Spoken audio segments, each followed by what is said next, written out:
बहुत दिनों से तैयारियां भी चल रही होंगी कि हिंदू सम्मेलन हो रहा है पानखेड़ी, पानखेड़ी गांव है ना, हाँ, यहाँ हिंदू सम्मेलन का आयोजन किया जा रहा है। तो मैं कहना चाहूंगी कि हिंदू सम्मेलन का क्यों करने की आवश्यकता पड़ी हम लोगों को? क्या हम हिंदू भाई बहन एक नहीं है? कभी सुना है कि वो विरोधी शक्ति सम्मेलन कर रहे हैं? करते हैं वो। आज हमारे जागृत भारत देश में अगर हिंदू सम्मेलन करने की अगर हमें आवश्यकता पड़ी तो बहुत ही सोचने का विषय है कि आज हमारे हिंदू भारत देश में, स्वतंत्र भारत देश में हिंदू सोया हुआ है, इसलिए उसे जगाने के लिए हिंदू सम्मेलन की आवश्यकता पड़ रही है कि जागो मेरे भाई बहनों, आज अगर हम एक नहीं हुए तो शायद बचेंगे भी नहीं। देखा जा रहा है कि हमारा हिंदू धर्म, हिंदू संस्कृति धीरे धीरे विलुप्त होते जा रही है और हम विदेशी शक्तियों की ओर अग्रसित होते जा रहे हैं। क्यों? क्या हमारी भारतीय संस्कृति इतनी क्षतिग्रस्त हो गई है? आज हम जब कहते हैं कि हमारा बच्चा कोई स्कूल जाता है तो उसका पहला स्कूल कौन सा होती है? पहली पाठशाला उसका घर होता है और उसकी पहली शिक्षिका कौन होती है? माँ होती है। बच्चों को संस्कार देने के लिए, बच्चों को हिंदुत्वता सिखाने के लिए, बच्चों में संस्कृति डालने के लिए अगर पहला किसी का अधिकार होता है, पहला किसी का कर्तव्य होता है तो वो होती है हमारी माँ। पिता होते हैं, मैं ऐसा नहीं कह रही हूँ कि माँ की ही सारी जिम्मेदारियां हैं। पिता पालक है तो माँ जननी होती है। बच्चों को कैसे संस्कार डालने हैं ये हमें बचपन से सिखाया जाता है, क्योंकि बच्चे जैसा सीखेगा बड़े होकर वो ही करेगा। आज हम देख रहे हैं कि हमारे बच्चे हमारी संस्कृति भूलते जा रहे हैं और नई नई दुनियाओं में प्रवेश कर रहे हैं। आज जब हम कहते हैं कि हमारी संस्कृति में, हिंदू धर्म में स्वदेशी का बहुत महत्वपूर्ण योगदान रहता है, क्या हम हमारे दैनिक दिनचर्या जीवन में स्वदेशी चीजों का उपयोग करते हैं? क्या हम गांव में तो देखते हैं कि जो हमारे भाई हैं, हमारे बहन हैं, वो स्वदेशी चीजों का तो उपयोग करते हैं, क्योंकि यहाँ गौ माता है। जब हमने यहाँ प्रारंभ किया कार्यक्रम तो वहां पर गौ माता के पूजा से हमने इस कार्यक्रम का शुरुआत करी। तो कहीं ना कहीं गांव में तो हिंदू धर्म और संस्कृति तो जागृत है, लेकिन जब हमारे बच्चे बड़े होते हैं तो हम उनको पढ़ने के लिए कहाँ भेजते हैं? बाहर।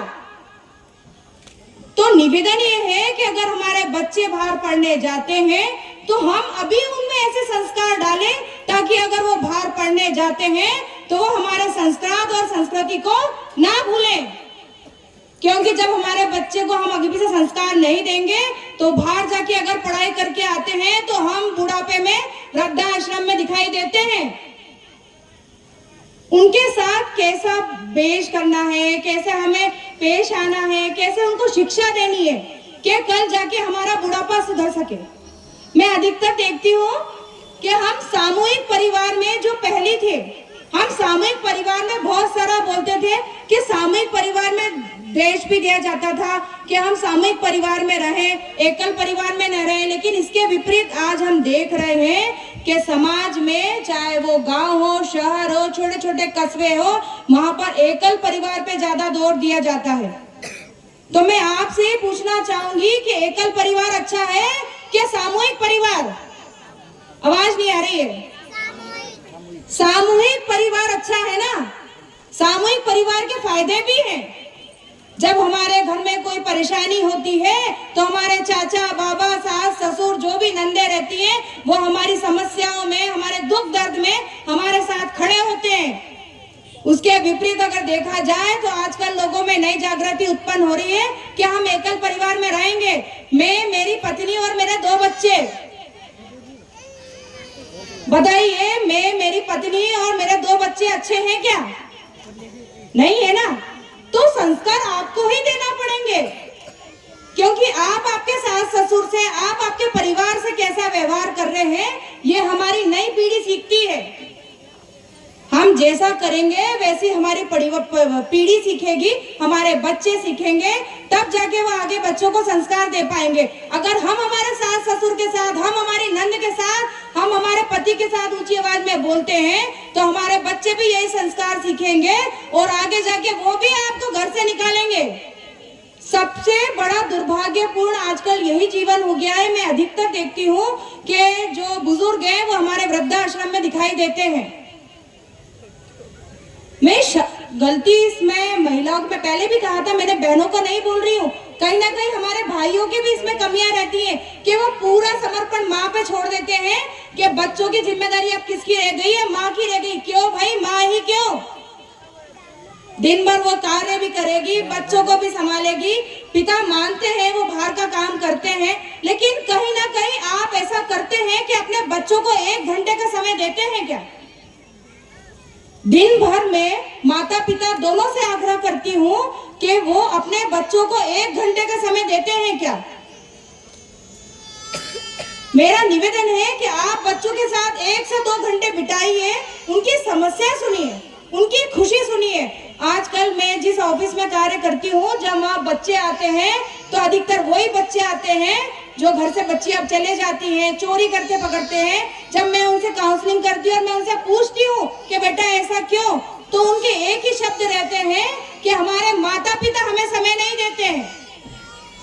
अगर आज वो माता पिता उन्हें संस्कार देंगे और उन्हें समय देंगे तो शायद वो बच्चे अनाथालय में और बाल गृह में नहीं रहेंगे।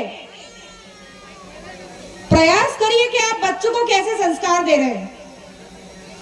बच्चों के संस्कार के बाद हम बच्चों को जाति में भेद करना सिखा रहे हैं कि समरसता सिखा रहे हैं। यहाँ पीछे बोर्ड भी लगा है, बैनर भी लगा है। हमारे पूजनीय गुरुजी ने भी कहा कि जातिवाद की करो विदाई, हम सब हिंदू भाई भाई। सबसे बड़ी विडंबना तो यही है हमारे हिंदू धर्म की है कि हम जातियों में बटे हुए हैं, इसलिए तो कट रहे हैं। आज बांग्लादेश में हमारी स्थिति देखें तो हमारे हिंदू भाई बहन कट रहे हैं, मर रहे हैं। कल हमारी स्थिति ना रहे, इसलिए आज हमें एक होना पड़ेगा। जाति धर्म कोई नहीं होती है, हम सभी उस भारत माता की संतानें हैं। हमारे अगर पूर्वज देखे जाए, हमारा सनातनी धर्म देखा जाए तो पहले के हम जातिवाद में बटे हुए थे। कृष्ण भगवान को देख लो, राम जी को देख लो, अनेकों संत हुए, अनेकों भगवान हुए जिन्होंने कोई जाति भेदभाव नहीं किया। उस श्री रामचंद्र भगवान ने सबरी जी के झूठे बेर खाए। अगर वो जाति भेदभाव करते तो आज हमारे सामने वो पूजनीय नहीं रहते। और हम सिर्फ जाति में बट रहे हैं कि वो राजपूत है, वो ब्राह्मण है, वो एससी का है, वो ओबीसी का है। क्यों भाई, हम हिंदू हैं बस। हम उस भारत माता की संतानें हैं, उस स्वतंत्र भारत के संतानें हैं, उस स्वतंत्र भारत के हिंदू हैं जिसको स्वतंत्र कराने के लिए हमारी कई वीरांगनाओं ने, कई महापुरुषों ने अपने प्राण न्यौछावर किए हैं। उन्होंने प्राण इसलिए न्यौछावर किए थे कि हम जाति में बट के अपने हिंदू धर्म को नष्ट करेंगे और खत्म करेंगे। मेरा इस मंच के माध्यम से एक ही निवेदन है कि अगर हिंदू धर्म को बचाना है तो जाति में बांटना बंद करो, जाति में बंटना बंद करो और एक होना शुरू करो। इस गांव में भी बहुत सारे होंगे, अलग अलग जातियों के होंगे।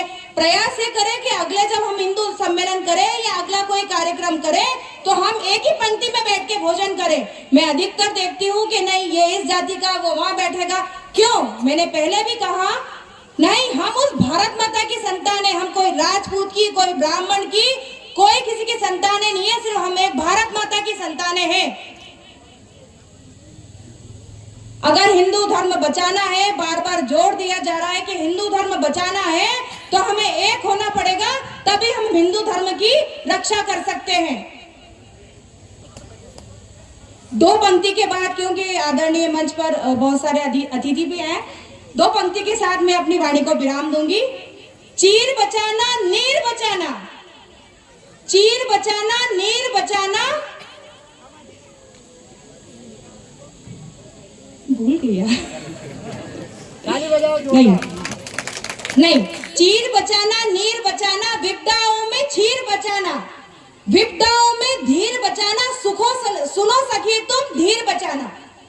चीर बचाना, नीर बचाना का मतलब होता है कि तुम्हें अपने वस्त्र भी बचाना पड़ेगा, जल भी बचाना पड़ेगा, विपदाओं में धीर भी बचाना पड़ेगा, और सुनो सखी तुम पीर बचाना। बहनों, इस मंच के माध्यम से कहना चाहूंगी कि तुम्हें अपनी पीर, अपनी संस्कृति और हिंदू जाना पड़ेगा। और ये सबसे बड़ा कर्तव्य अपनी बहनों का होता है, क्योंकि वही परिवार की जननी होती है, परिवार की करनी होती है। जय श्री राम, जय भारत, वंदे मातरम की जय।